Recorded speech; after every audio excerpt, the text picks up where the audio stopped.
Friends, welcome back to my YouTube channel Study Career Point. I hope you all are doing well.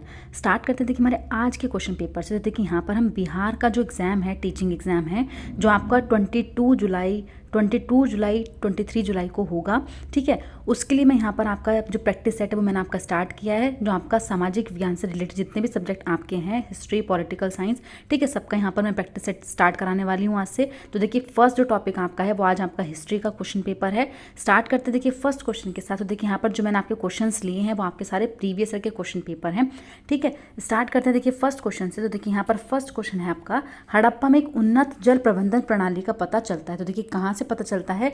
Dholavira में, लोथल में, कालीबंगा में या फिर आलमगीरपुर में। तो देखिए यहाँ पर जो जल संबंध प्रणाली का पता चला है वो कौन सी जगह से पता चला है? तो वो है आपके धोलावीरा। ठीक है, ऑप्शन नंबर ए जो है वो यहाँ पर आपका बिल्कुल सही हो जाएगा। चलते हैं देखिए नेक्स्ट क्वेश्चन पर। देखिए यहाँ पर नेक्स्ट क्वेश्चन है आपका कि सिंधु घाटी सभ्यता जिसको हम हड़प्पा के नाम से भी कहते हैं के लिए मेसोपोटामिया रिकॉर्डों में निम्न में से किस शब्द का प्रयोग किया गया था? तो देखिए कौन सा शब्द का प्रयोग है जो सिंधु घाटी जो आपकी सभ्यता है उसके लिए मेसोपोटामिया रिकॉर्डों में लिखा गया? तो वो क्या है आपका? दिलमुन है, मेलुआ है, मेगन है या फिर फेल्का है। तो देखिए यहाँ पर जो शब्द आपका यूज़ किया गया था वो है मेलुहा। क्या है? मेलुहा। यहाँ पर ऑप्शन नंबर 2 जो है वो आपका बिल्कुल सही है। चलते हैं देखिए नेक्स्ट क्वेश्चन पर। देखिए नेक्स्ट है यहाँ पर हड़प्पा सभ्यता की 2 सबसे महत्वपूर्ण फसलें कौन सी थी? तो देखिए जो हड़प्पा सभ्यता है उसकी 2 महत्वपूर्ण फसलें कौन कौन सी थी? तो वो थी आपकी गेहूँ और जौ। क्या थी आपकी? गेहूँ और जौ। ऑप्शन नंबर 1 जो है वो यहाँ पर आपका बिल्कुल सही है। चलते हैं देखिए नेक्स्ट क्वेश्चन पर।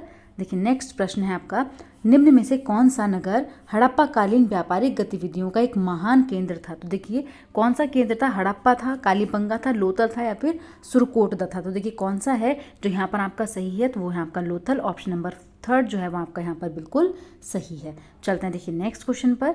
देखिए नेक्स्ट है यहाँ पर हड़प्पाकालीन नगरों पर कौन शासन करता था? तो देखिए जो हड़प्पाकालीन नगर थे उन पर कौन शासन करता था?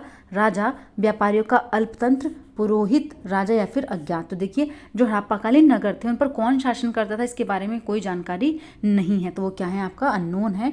यहाँ पर आपका क्या हो जाएगा? ऑप्शन नंबर 4 जो है वो बिल्कुल सही है। मतलब किन्होंने शासन किया इसके बारे में अभी तक कोई चर्चा नहीं है कि कौन थे जिन्होंने हड़प्पाकालीन नगरों पर शासन किया था। ठीक है, तो यहाँ पर जब भी आपका ये क्वेश्चन पूछा जाए तो वहाँ पर क्या आ जाएगा आपका?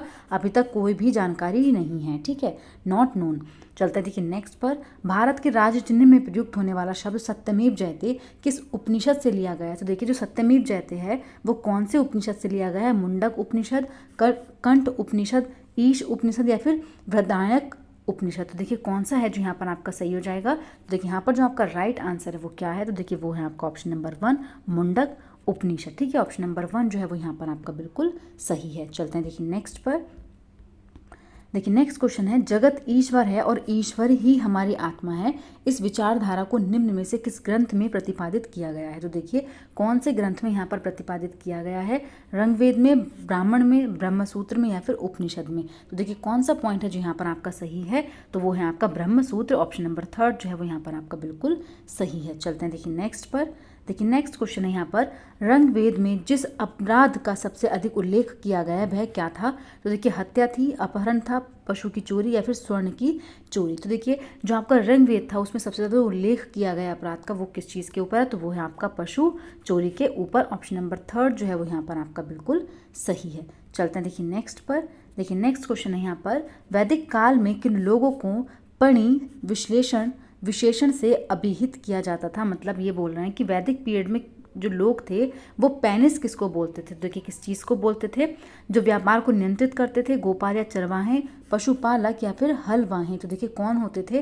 तो यहाँ पर जो होते थे वो होते थे आपके ट्रेडर्स, जो होते थे जो व्यापार को नियंत्रित करते थे। ऑप्शन नंबर 1 जो है वो यहाँ पर आपका बिल्कुल सही है। चलते हैं देखिए नेक्स्ट पर। देखिए नेक्स्ट क्वेश्चन है, धन उधार देने का उल्लेख सर्वप्रथम किस वैदिक ग्रंथ में हुआ था? तो देखिए धन उधार लेने का जो उल्लेख है वो किस में था? शतपथ ब्राह्मण में था, गोपथ ब्राह्मण में था, अथर्ववेद में था या फिर यजुर्वेद में था? तो देखिए कौन सा पॉइंट है जो यहाँ पर आपका सही है? तो वो है आपका ऑप्शन नंबर 1 शतपथ ब्राह्मण में आपका जिक्र किया गया है। चलते हैं देखिए नेक्स्ट पर।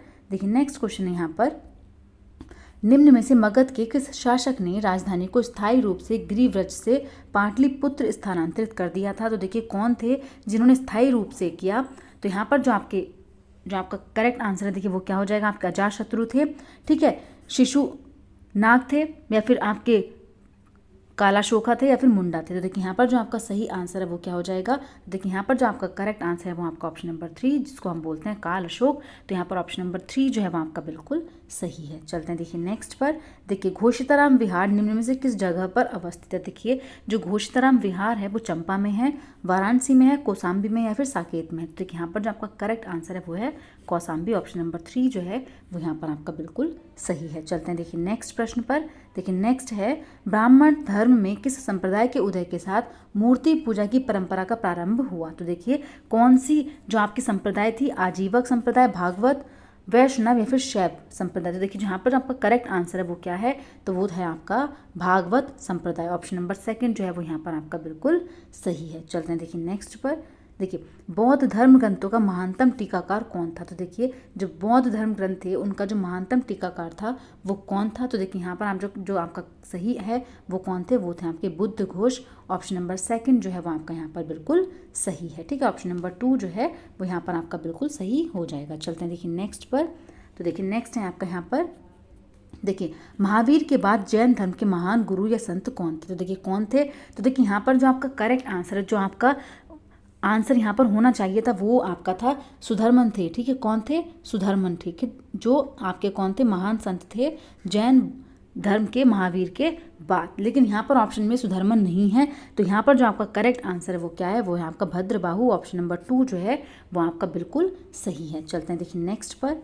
देखिए नेक्स्ट क्वेश्चन है, मेगास्थनीज ने भारतीय समाज को कितनी श्रेणियों में विभाजित किया था, 4, 5, 6 या फिर 7। तो देखिए जो मेगास्थनीज थे उन्होंने भारतीय समाज को 7 वर्गों में, 7 श्रेणियों में विभाजित किया था। ठीक है, ऑप्शन नंबर 4 जो है वो यहाँ पर आपका बिल्कुल सही है। चलते हैं देखिए नेक्स्ट क्वेश्चन पर।